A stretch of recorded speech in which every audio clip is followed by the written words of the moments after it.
Hello friends, let's crack SSC exams में आपका स्वागत है। आज के इस लेक्चर में हम देखने वाले हैं वायुमंडल की परतों को। तो वायुमंडल की परतों के बारे में आज के इस लेक्चर में हम डिटेल में डिस्कस करेंगे और लास्ट में एक टेस्ट भी लगाएंगे, जिससे कि आपको अंदाजा हो जाएगा किस प्रकार के क्वेश्चन इस टॉपिक से एग्जाम में पूछे जाते रहते हैं। तो वीडियो को शुरू से लेकर लास्ट तक पूरा देखना है। वीडियो को स्टार्ट करने से पहले दोस्तों, यदि आपने हमारा टेलीग्राम चैनल अभी तक ज्वाइन नहीं किया है तो इसको ज्वाइन करने के लिए टेलीग्राम ऐप पर जाकर एसएससी इनग्रेव नाम से चैनल को सर्च करके उसको ज्वाइन कर सकते हैं। इसके अलावा वीडियो के डिस्क्रिप्शन में आपको चैनल का लिंक मिल जाएगा, वहाँ से भी आप क्लिक करके उसको ज्वाइन कर सकते हैं। और यहाँ पर आपको अनअकैडमी पर काफ़ी सारे बेनिफिट्स मिल जाते हैं। जैसे कि देखिए, डेली लाइव क्लास हुआ, इसमें लाइव क्लास लेते हुए अपने एजुकेटर के साथ डिस्कशन करके अपना डाउट क्लियर कर सकते हैं। इसके अलावा लाइव टेस्ट और क्विज़ आपको देने को मिलेंगे। इसमें आप अपनी परफॉर्मेंस का एनालिसिस कर सकते हैं, किस स्तर की आपकी तैयारी होती जा रही है ये आपको पता चलता रहेगा। और जिस भी एग्ज़ाम की आप तैयारी कर रहे हैं, उस एग्ज़ाम का कंप्लीट कोर्स आपको उसी के सिलेबस के हिसाब से मिल जाएगा, अनलिमिटेड एक्सेस के साथ। मतलब ऐसा नहीं है कि कोई एक लेक्चर आप एक ही बार देख सकते हैं, किसी भी लेक्चर को आप कितनी भी बार देख सकते हैं, उसकी कोई लिमिट नहीं है। और कितने भी टीचर का वो लेक्चर आप देख सकते हैं। जैसे कि देखिए, मैथ का कोई एक टॉपिक का लेक्चर आपको समझ में नहीं आता है एक टीचर से, तो आप दूसरे टीचर का वो लेक्चर देख सकते हैं। उसी टॉपिक का अगर उनका भी वो लेक्चर समझ में नहीं आता है तो आप तीसरे टीचर का वो लेक्चर देख सकते हैं। तो इस प्रकार से अनलिमिटेड एक्सेस के साथ आप अनअकैडमी पर कोई भी कोर्स खरीद सकते हैं।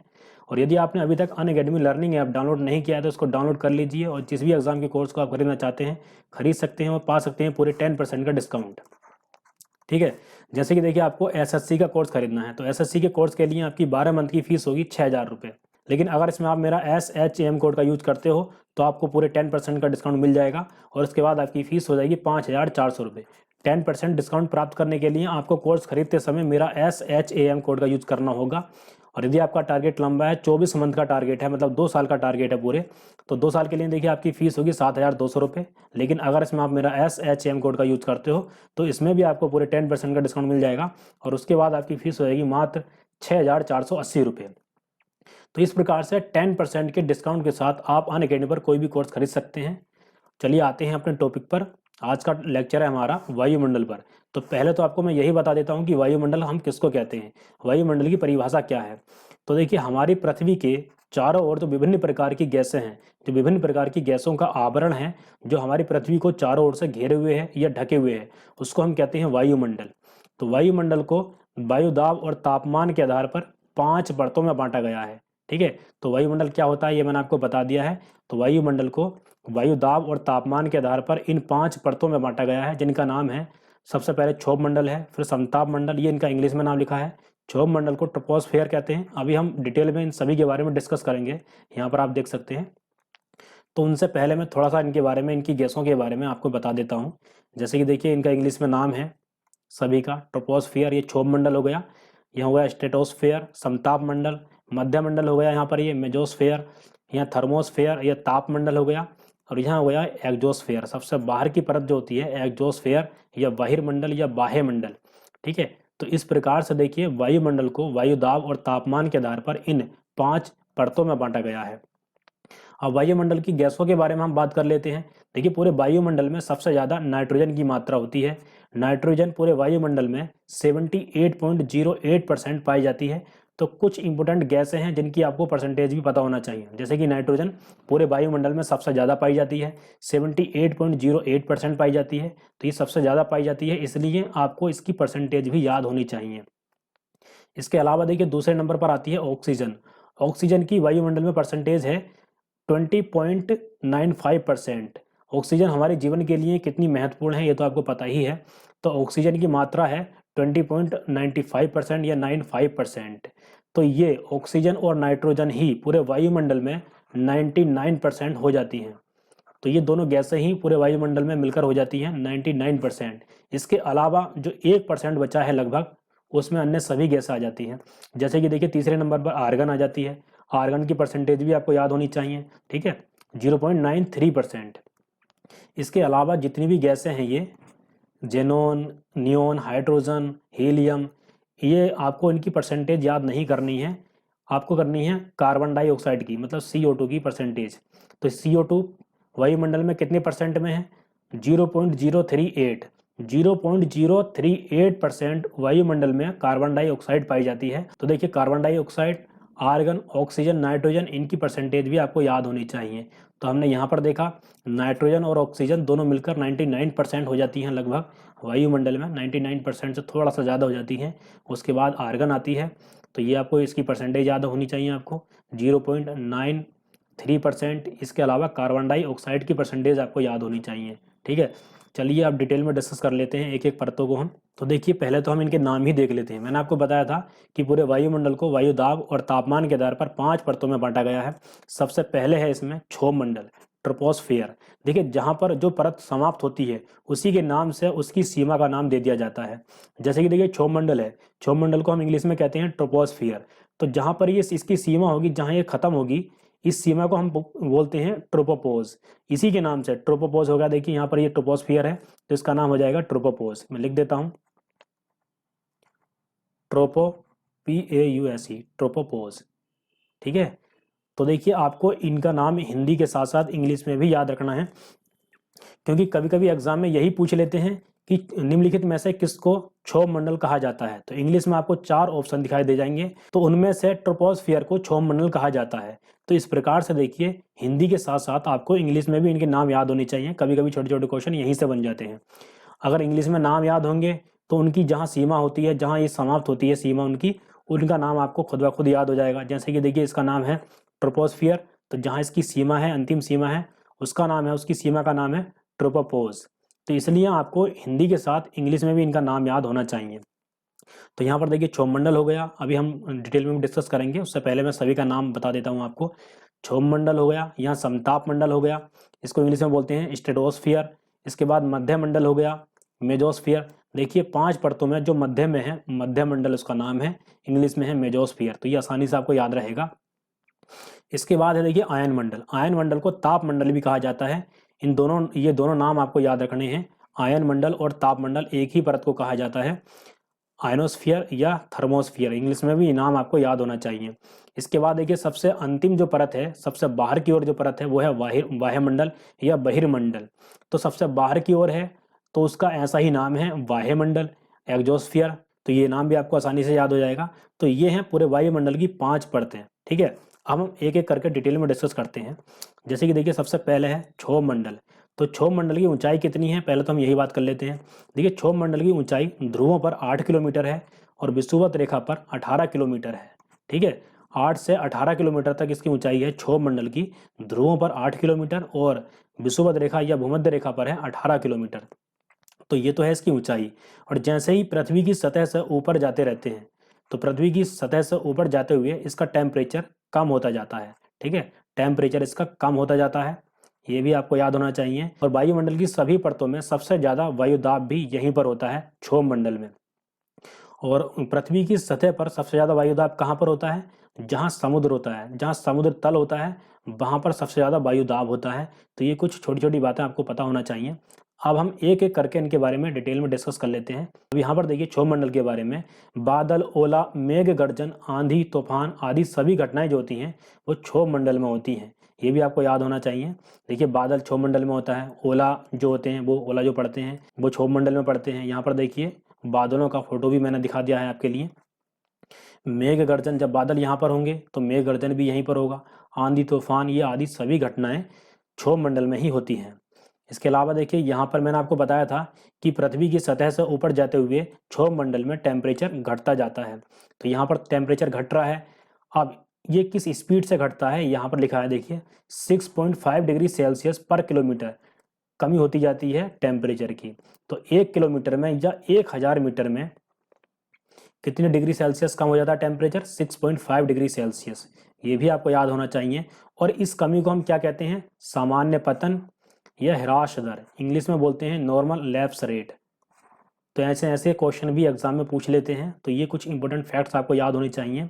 सर्दी में ऊंचाई कम हो जाती है और गर्मी में ऊंचाई बढ़ जाती है। मैंने अभी आपको बताया था कि ध्रुवों पर क्षोभमंडल की ऊंचाई 8 किलोमीटर होती है और भूमध्य रेखा पर या विषुवत रेखा पर ऊंचाई 18 किलोमीटर होती है। आपको पता है कि ध्रुवों पर बहुत ज़्यादा ठंडा मौसम रहता है, तो यहाँ पर 8 किलोमीटर है, और विषुवत रेखा पर बहुत ज़्यादा गर्मी रहती है, गर्म मौसम रहता है, तो यहाँ 18 किलोमीटर है। ठीक है, यहाँ इसकी ऊंचाई ज़्यादा है। तो यही बात यहाँ पर लिखी है। इसके बाद देखिए ग्रीन हाउस गैस का प्रभाव सर्वाधिक होता है, इसी कारण क्षोभमंडल सर्वाधिक गर्म है। अन्य सभी जो मंडल हैं, सभी जो परत हैं, उनमें क्षोभमंडल का सबसे ज़्यादा टेम्परेचर रहता है। तो ये देखिए हमारे जीवन के लिए एक अच्छी बात है। मानव जीवन के लिए ग्रीन हाउस गैस या ग्रीन हाउस प्रभाव का होना बहुत ही जरूरी है। जरूरी क्यों है, तो इसके लिए हम देखिए ग्रीन हाउस प्रभाव को पहले देख लेते हैं। अभी मैं जल्दी जल्दी में आपको समझा देता हूं कि ग्रीन हाउस प्रभाव क्या होता है। देखिए सूर्य का प्रकाश जब पृथ्वी की सतह से टकराकर, आपको पता है कि कुछ प्रकाश सूर्य का वायुमंडल से ही परावर्तित हो जाता है, लेकिन जो प्रकाश सूर्य का पृथ्वी की सतह से टकराता है और टकराने के बाद जब परावर्तित होता है, यहाँ पर देखिए वायुमंडल में कुछ गैसें होती हैं जिनको हम ग्रीन हाउस गैसें कहते हैं। इन्हीं गैसों के द्वारा सूर्य का प्रकाश जो पृथ्वी से परावर्तित हुआ था रोक लिया जाता है, वो वापस परावर्तित नहीं होता, इन्हीं गैसों के द्वारा रोक लिया जाता है। तो यहाँ पर देखिए ये गैसें कहाँ होती हैं, क्षोभ मंडल में। तो जब ये रोकती हैं, ये अवशोषित करती हैं सूर्य के प्रकाश को जो पृथ्वी से परावर्तित हुआ था, तो ये गैसों के द्वारा जो तापमान में वृद्धि होती है, इसी को हम कहते हैं ग्रीन हाउस प्रभाव या ग्रीन हाउस इफेक्ट। जिन गैसों के द्वारा ये टेम्परेचर बढ़ता है उनको हम कहते हैं ग्रीन हाउस गैसें। ठीक है, तो ये आपको याद होना चाहिए, पता होना चाहिए कि ग्रीन हाउस प्रभाव क्या होता है। ये हमने देख ही लिया है, मानव जीवन के लिए कितना इंपॉर्टेंट है ये भी आपको पता चल गया है। देखिए ग्रीन हाउस गैसों के द्वारा जब ये टेम्परेचर बढ़ जाता है, इसी कारण पृथ्वी का जो टेम्परेचर, जो एवरेज टेम्परेचर बना हुआ है वो 15 डिग्री सेल्सियस है। अगर ये गैसें नहीं होती, ग्रीन हाउस प्रभाव नहीं होता, तो पृथ्वी का टेम्परेचर कितना होता, -18 डिग्री सेल्सियस। आप देख सकते हैं, देखिए कितना है। इस टेम्परेचर पर मानव जीवन संभव नहीं है। तो आपको पता चल गया है कि ग्रीन हाउस प्रभाव मानव जीवन के लिए कितना ज़्यादा इंपॉर्टेंट है, क्योंकि ग्रीन हाउस प्रभाव के कारण ही पृथ्वी का जो एवरेज टेम्परेचर है वो 15 डिग्री सेल्सियस बना हुआ है। ठीक है, -18 डिग्री सेल्सियस नहीं है। तो -18 डिग्री सेल्सियस भी आपको याद रखना है। किस कंडीशन में होता है ये, जब ग्रीन हाउस प्रभाव नहीं होता। ठीक है, अब हम देखते हैं आगे। यहाँ पर हमने क्षोभ मंडल के बारे में लगभग सभी इंपॉर्टेंट फैक्ट्स जान लिए हैं, इससे बाहर एग्जाम में नहीं पूछेंगे। अब हम देखते हैं समताप मंडल के बारे में। तो देखिए समताप मंडल की पहले ऊंचाई की बात कर लेते हैं। जहां ये क्षोभ मंडल खत्म हो रहा था, जहां ये क्षोभ मंडल, ये वाली परत समाप्त हो रही थी, यहां से 50 किलोमीटर, लगभग 50 किलोमीटर ऊंचाई तक पाया जाता है समताप मंडल, मतलब स्ट्रेटोस्फेयर।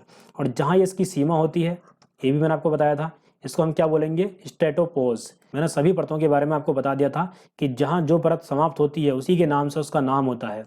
जैसे कि देखिए यहाँ पर ये समताप मंडल समाप्त होगा, इसके नाम से ही इस सीमा का नाम होगा, स्ट्रेटोस्फियर के नाम से ही स्ट्रेटोपोज इसका नाम होता है। तो ये सभी नाम आपको आसानी से याद हो जाएंगे जब आपको इनके नाम इंग्लिश में याद होंगे। ठीक है, तो अब हम समताप मंडल के बारे में देख लेते हैं। ऊंचाई के बारे में मैंने आपको बता ही दिया है, 8 से 18 किलोमीटर तक इसकी ऊंचाई थी। इसके ऊपर 50 किलोमीटर तक है समताप मंडल। समताप मंडल की निचली परत में ही नीचे की ओर पाया जाता है ओजोन। ओजोन परत कहाँ पाई जाती है, समताप मंडल में ही। अभी हम ओजोन परत के बारे में बात करेंगे, तो पहले देखिए हम समताप मंडल के बारे में बात कर लेते हैं। समताप मंडल में मौसमीय परिघटनाएं या घटनाएं घटित नहीं होती हैं, इसलिए समताप मंडल की निचली परत वायुयान उड़ाने के लिए आदर्श मानी जाती है। क्योंकि देखिए यहाँ पर मौसमी घटनाएं होती नहीं है, मौसमी घटनाएं लगभग सारी कहाँ होती हैं, क्षोभ मंडल में नीचे की ओर। ठीक है, तो यहाँ पर मौसमी घटनाएं नहीं होती हैं, इसीलिए ये वायुयान उड़ाने के लिए आदर्श मानी जाती है। यहाँ पर आप देख सकते हैं, ये मैंने दिखा भी दिया है एनिमेशन के द्वारा कि यहाँ पर वायुयान उड़ाए जाते हैं। इसके बाद यहाँ लिखा है शुष्क है, क्योंकि यहाँ जलवाष्प बहुत ही कम मात्रा में पाया जाता है। क्षोभ मंडल के अलावा जितनी भी ऊपर की परतें हैं वो सारी शुष्क हैं, क्योंकि वहाँ पर जलवाष्प नहीं पाई जाती है। जो जलवाष्प होती है H2O, वो वहाँ नहीं पाई जाती है। ठीक है, तो अब हम देख लेते हैं ओजोन परत के बारे में, क्योंकि इसी में समताप मंडल में यहाँ पर ये ओजोन परत पाई जाती है। और ओजोन परत भी मानव जीवन के लिए बहुत ज़्यादा इंपॉर्टेंट है। इंपॉर्टेंट क्यों है ये हम देख लेते हैं। यहाँ पर देखिए लिखा भी है, मैंने लिख दिया है, ओजोन परत मानव जीवन के लिए अत्यधिक आवश्यक है। उसके बाद लिखा है सूर्य से आने वाली पराबैंगनी विकिरण, मतलब अल्ट्रावायलेट रेज का अवशोषण कर पृथ्वी पर आने से रोकती है। यहाँ पर देखिए H2O पहले से लिखा हुआ है, इसको मैं मिटा देता हूँ। तो जो सूर्य से पराबैंगनी किरणें आती हैं, अल्ट्रावायलेट रेज आती हैं, उनको ये ओजोन परत अवशोषित कर पृथ्वी की सतह तक आने से रोकती हैं। और ये हमारे लिए बहुत ज़्यादा हानिकारक होती हैं, त्वचा कैंसर का खतरा बना रहता है इससे। तो इसलिए ये बहुत ज़्यादा इंपॉर्टेंट है ओजोन परत भी। तो ओजोन परत के बारे में भी हमने देख लिया है। ओजोन परत का आपको ये पता होना चाहिए कि ओजोन परत कहाँ पर है, वायुमंडल में। तो वायुमंडल की जो समताप मंडल ये वाली परत है, इसमें नीचे की ओर होती है ओजोन परत। ओजोन परत की मोटाई कितनी होती है, देखिए लगभग 15 से 35 किलोमीटर यहाँ लगभग 15 से 35 किलोमीटर तक इसकी ऊंचाई रहती है, मोटाई रहती है, ये भी आपको पता होना चाहिए। तो ओजोन परत कहाँ पर है? यहाँ पर। और इसी समताप मंडल में वायुयान उड़ाए जाते हैं। वायुयान उड़ाने के लिए ये आदर्श मानी जाती है क्योंकि यहाँ पर मौसमी घटनाएं नहीं होती हैं। ठीक है, अब हम देखते हैं मध्य मंडल के बारे में। मध्य मंडल को इंग्लिश में मेजोस्फेयर कहते हैं। देखिए 5 परतों में बांटा गया है वायुमंडल को। 5 परतों में सबसे मध्य की परत है मध्य मंडल। मध्य के नाम से ही इसका नाम है मध्य मंडल, आसानी से आपको याद रहेगा। इसको इंग्लिश में कहते हैं मेजोस्फेयर। और जहां ये समाप्त होगी इस सीमा को हम क्या बोलेंगे? मेजोपोज, इसी के नाम से। तो देखिए कितना आसान है इनकी सीमा का नाम याद रखना। इसकी मोटाई कितनी होती है? 50 किलोमीटर तक ये समाप्त हो रही थी समताप मंडल। इसके ऊपर 80 किलोमीटर, यहाँ देखिए लिख भी रहा है, 80 किलोमीटर तक है मध्य मंडल। तो मध्य मंडल के बारे में हम देख लेते हैं। यहाँ पर मैं आपको एक बात बता देता हूँ कि किस परत में टेम्परेचर बढ़ता है और किस में घटता है, ये याद रखना बहुत आसान है, आपका कन्फ्यूजन खत्म हो जाएगा। तो यहाँ पर हमने क्षोभ मंडल में देखा था कि टेम्परेचर कम हो रहा था। देखिए टेम्परेचर या तापमान किस परत में बढ़ेगा, ये याद रखना बहुत आसान है। जिनके नाम में ताप आ रहा है उन परतों में टेम्परेचर बढ़ेगा या तापमान बढ़ेगा। जैसे कि देखिए समताप मंडल में यहाँ ताप आ रहा है, तो समताप मंडल में ऊपर जाते हुए टेम्परेचर बढ़ेगा। इसके अलावा मध्य मंडल में घटेगा टेम्परेचर, यहाँ भी घट रहा था देखिए टेम्परेचर। इसके बाद देखिए दोबारा आ जाता है यहाँ पर आयन मंडल या ताप मंडल। तो आयन मंडल को ताप मंडल भी कहते हैं। तो यहाँ पर भी आ गया है देखिए ताप, तो इसमें भी टेम्परेचर बढ़ेगा क्योंकि यहाँ ताप आ गया है, मैंने आपको बताया था। तो इस तरह से देखिए कितनी आसानी से इनके टेम्परेचर को याद किया जा सकता है कि कहाँ बढ़ रहा है कहाँ घट रहा है। तो जिनके नाम में ताप आ रहा है वहाँ पर तापमान बढ़ता है और जिनके नाम में ताप नहीं आता वहाँ पर तापमान घटता है। तो देखिए वायुमंडल में भी तापमान नहीं आ रहा है तो यहाँ पर तापमान घटेगा। तो समताप मंडल में बढ़ रहा था तापमान और ताप मंडल या आयन मंडल में बढ़ रहा था तापमान। ठीक है, तो हम देख रहे थे मध्य मंडल के बारे में। तो टेम्परेचर देखिए मध्य मंडल में घटेगा, तो घटकर कितना हो जाता है? माइनस के 100 डिग्री सेल्सियस तक पहुंच जाता है, इतना घट जाता है। इसके अलावा देखिए यहाँ पर ये फोटो में भी आप देख पा रहे होंगे, ये है उल्का पिंड। तो उल्का पिंड जो बाहर से अंतरिक्ष से पृथ्वी की ओर, पृथ्वी के आकर्षण बल के कारण, पृथ्वी के गुरुत्वाकर्षण बल के कारण पृथ्वी की ओर आते हैं उल्कापिंड, वो इस मध्य मंडल में समाप्त हो जाते हैं, खत्म हो जाते हैं। अगर ये पृथ्वी की सतह तक पहुंचते तो पृथ्वी को काफी नुकसान पहुंचा सकते थे। तो यहाँ पर मध्य मंडल की एक अलग इंपॉर्टेंस है कि मध्य मंडल उल्कापिंड जो आते हैं बाहर से, उल्काएं जो आती हैं उनको ये खत्म कर देती है, मतलब समाप्त कर देती है ये मध्य मंडल। यहाँ पर आप देख भी सकते हैं, देखिए कैसे ऊपर से आया ये और यहाँ पर आकर समाप्त हो जाता है। तो ये था मध्य मंडल के बारे में। अब हम देखते हैं आयन मंडल के बारे में। तो आयन मंडल देखिए बहुत ज़्यादा इंपॉर्टेंट है, ये भी क्यों इंपॉर्टेंट है ये भी हम देख लेते हैं। पहले तो हम इसकी मोटाई देख लेते हैं। यहाँ पर देखिए 80 किलोमीटर तक ये समाप्त हो रही थी मध्य मंडल। इसके बाद ऊपर लगभग 640 किलोमीटर तक इसकी ऊंचाई है आयन मंडल की। तो ये देखिए इसका अन्य नाम भी आपको याद होना चाहिए आयन मंडल का, ताप मंडल, इन दोनों नामों से इस परत को जाना जाता है। तो मैंने ये भी बताया था इसके नाम में ताप आ रहा है तो यहाँ पर ऊपर जाते हुए टेम्परेचर बढ़ता है। मैंने आपको बताया था कि जिनके नाम में ताप आ रहा है उन परतों में ऊपर जाते हुए टेम्परेचर बढ़ता है। ठीक है, बाकी अन्य सभी परतों में टेम्परेचर घटता है ऊपर जाने पर। तो यहाँ पर हमने मोटाई की बात कर ली है और टेम्परेचर की बात कर ली है आयन मंडल की या ताप मंडल की। अब हम इसके बारे में देखिए कुछ इंपॉर्टेंट बातों को जान लेते हैं। इसमें विद्युत आवेशित कण होते हैं जिन्हें आयन कहते हैं। ये बहुत ज़्यादा इंपॉर्टेंट है। क्यों इंपॉर्टेंट है? कि ये विद्युत आवेशित कण जो होते हैं या जो आयन होते हैं ये रेडियो तरंगों को भूपृष्ठ पर परावर्तित कर देते हैं वापस। ठीक है, और यही कारण है कि बेतार संचार या वायरलेस कम्युनिकेशन संभव हो पाता है। ठीक है, देखिए जैसे कि पृथ्वी के इस पॉइंट से, मान लीजिए इस पॉइंट से रेडियो तरंगें अंतरिक्ष में छोड़ी जाती हैं। ठीक है, तो जब ये आयन मंडल में पहुंचेगी, आयन मंडल में पहुंचने के बाद ये वापस पृथ्वी की सतह की ओर परावर्तित कर दी जाती हैं। तो यहाँ पर हमने देखा, देखिए यहाँ से गई और वापस आयन मंडल से टकराकर यहाँ पर वापस आ गई। तो यहाँ से यहाँ तक आप देख पा रहे हैं कि किस तरीके से बेतार संचार या वायरलेस कम्युनिकेशन संभव हो पा रहा है। ठीक है, तो ये इसलिए बहुत ज़्यादा इंपॉर्टेंट है क्योंकि इसमें विद्युत आवेशित कण पाए जाते हैं जिन्हें हम आयन कहते हैं और इन्हीं के कारण बेतार संचार या वायरलेस कम्युनिकेशन संभव हो पाता है। तो आयन मंडल के बारे में भी आपको याद होना चाहिए। इसका दूसरा नाम है ताप मंडल। अब हम देखते हैं बाह्य मंडल के बारे में या बहिर्मंडल के बारे में। इसको इंग्लिश में हम कहते हैं एग्जोस्फियर। अब हम अगर इसकी मोटाई की बात करें तो यहाँ पर देखिए 640 किलोमीटर में आयन मंडल समाप्त हो रही थी, ये वाली परत समाप्त हो रही थी। इसके बाद ऊपर जो है इसकी कोई सीमा नहीं है बाह्य मंडल की, यहाँ पर आप देख सकते हैं मैंने लिख भी दिया है, इसकी कोई सीमा नहीं है। और इसी मंडल में जो संचार उपग्रह वगैरह होते हैं वो स्थापित किए जाते हैं। इसके बारे में हम देख लेते हैं। ये पृथ्वी की सबसे बाहर वाली परत है और इसमें देखिए कहीं भी ताप वर्ड नहीं आ रहा है, ताप शब्द नहीं आ रहा है, तो टेम्परेचर इसमें घटता जाता है। इसमें टेम्परेचर बढ़ रहा था और इसमें टेम्परेचर घटता जाता है और इसमें संचार उपग्रह स्थापित किए जाते हैं। यहाँ पर देखिए मैंने लिखा भी है, इसी मंडल में संचार उपग्रह विषुवत रेखा से लगभग 36,000 किलोमीटर की ऊंचाई पर स्थित भूस्थैतिक कक्षा में स्थापित किए जाते हैं। तो ये देखिए यहाँ पर ही आप देख पा रहे हैं कि 36,000 तो यहीं लिख दिया है, तो इसकी जो सीमा है कोई सीमा निर्धारित नहीं है और ये संचार उपग्रह इसी वायुमंडल में स्थापित किए जाते हैं। तो ये हमने वायुमंडल की सभी 5 परतों के बारे में देख लिया है, क्षोभ मंडल, समताप मंडल, मध्य मंडल, आयन मंडल और बाह्य मंडल, इन सभी के बारे में देख लिया है। तो इन सभी के बारे में जितने भी फैक्ट्स को हमने जाना है उन्हीं से संबंधित क्वेश्चन एग्जाम में पूछे जाते हैं। अब हम लगा लेते हैं टेस्ट, जिससे कि आपको पता चल जाएगा किस प्रकार के क्वेश्चन एग्जाम में पूछे जाते रहते हैं इस टॉपिक से। ठीक है, तो पहला क्वेश्चन है हमारा, वायुमंडल कई प्रकार की गैसों के मिश्रण से बना है, पृथ्वी के नज़दीक वायुमंडल में मुख्यतः पाई जाती है। तो पृथ्वी के जो नज़दीक पाई जाती हैं गैसें, वो कौन कौन सी गैसें पाई जाती हैं वायुमंडल में? वो पाई जाती है नाइट्रोजन और ऑक्सीजन। इनकी परसेंटेज भी आपको पता होना चाहिए, मैंने आपको बताया था परसेंटेज भी। नाइट्रोजन की परसेंटेज वायुमंडल में 78.08% है, जो कि सबसे ज़्यादा है, और ऑक्सीजन की परसेंटेज वायुमंडल में 20.95% है। ठीक है, और इन दोनों को मिलाकर 99% हो जाता है।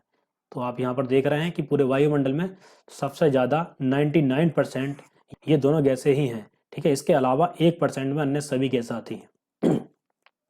अब देखते हैं हम आगे, क्वेश्चन नंबर 2, वायुमंडल में सबसे अधिक किस गैस का प्रतिशत है? तो अभी हमने देखा नाइट्रोजन का कितना परसेंट है, नाइट्रोजन 78.08%।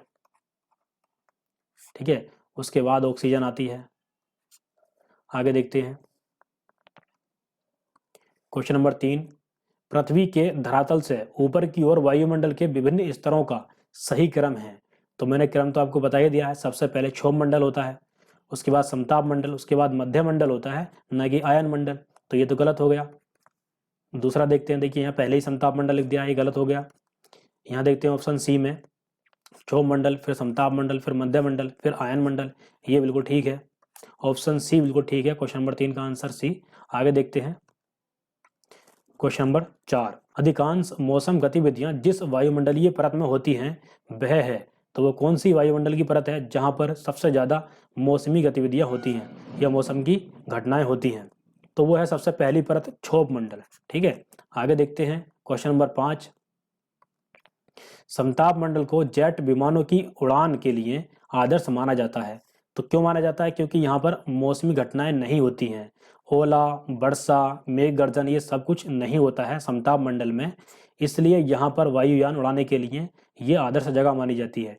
तो इनमें से कौन सा आंसर होगा इसका? ऑप्शन डी, इस परत में बादल तथा अन्य मौसम घटनाएं नहीं होती हैं, अन्य मौसमी घटनाएं नहीं होती हैं, तो यही इसका आंसर हो जाएगा, ऑप्शन डी। आगे देखते हैं क्वेश्चन नंबर 6, ओजोन परत अवस्थित है। तो ओजोन परत कहाँ पर है? क्षोभ मंडल के बाद समताप मंडल में नीचे की ओर ओजोन परत स्थित है। आगे देखते हैं क्वेश्चन नंबर 7, समताप मंडल में ओजोन परत का कार्य है। तो इसका कार्य क्या है? ऑप्शन डी देखिए, यहाँ पर परावैंगनी विकिरण लिख ही रहा है, तो ये भूतल पर परावैंगनी विकिरण को पहुंचने से रोकता है। कौन? ओजोन परत। परावैंगनी विकिरण हमारे जीवन के लिए हानिकारक है, क्योंकि देखिए इससे त्वचा कैंसर का खतरा रहता है। आगे देखते हैं क्वेश्चन नंबर 8, ओजोन परत बताती है। तो ये क्या बताती है? यहाँ देखिए इसकी मोटाई की बात चल रही है, तो इसका आंसर ऑप्शन डी हो जाएगा, पृथ्वी की सतह से 15 से 20 किलोमीटर ऊपर वायुमंडल की परत। तो लगभग 15 से 20 किलोमीटर लिख रहा है यहाँ पर, 15 से 35 आपको याद रखना है, उसी में आ रहा है ये 15 से 20 किलोमीटर। ठीक है, आगे क्वेश्चन नंबर 9, क्वेश्चन नंबर 9 में लिखा है, रेडियो तरंगों के विक्षेपण के लिए वायुमंडल के निम्नलिखित स्तरों में से कौन सा स्तर उत्तरदायी है? तो रेडियो तरंगों की बात चल रही है यहाँ पर, तो रेडियो तरंगों को वापस पृथ्वी पर कौन परावर्तित कर रहा था? आयन मंडल। ऑप्शन डी बिल्कुल ठीक है, इंग्लिश में इसको आयनोस्फीयर बोलते हैं। इसका दूसरा नाम था तापमंडल। आगे देखते हैं क्वेश्चन नंबर 10। बेतार संचार या वायरलेस कम्युनिकेशन पृथ्वी की सतह को निम्नलिखित द्वारा परावर्तित किया जाता है। तो कौन से मंडल या कौन सी परत के द्वारा परावर्तित किया जाता है रेडियो तरंगों को? तो वो है आयन मंडल। ऑप्शन सी बिल्कुल ठीक है, इसके बारे में मैंने आपको डिटेल में बता दिया है। क्वेश्चन नंबर 11 देखते हैं। वायुमंडल की कौन सी परत दूर संचार प्रणाली के लिए प्रयोग होती है?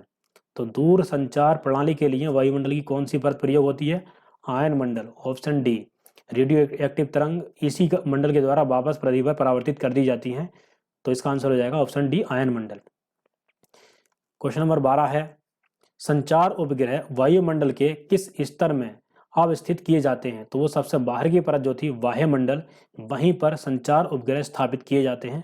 ऑप्शन ए बिल्कुल ठीक हो जाएगा, वायुमंडल या बहिर्मंडल। ठीक है, तो फ्रेंड्स ये थे हमारे 12 इंपॉर्टेंट क्वेश्चन, जिससे कि आपको अंदाजा हो जाएगा किस प्रकार के क्वेश्चन हमारे इस टॉपिक से पूछे जाते हैं। तो आज के लेक्चर में दोस्तों इतना ही। वीडियो को पूरा देखने के लिए थैंक यू।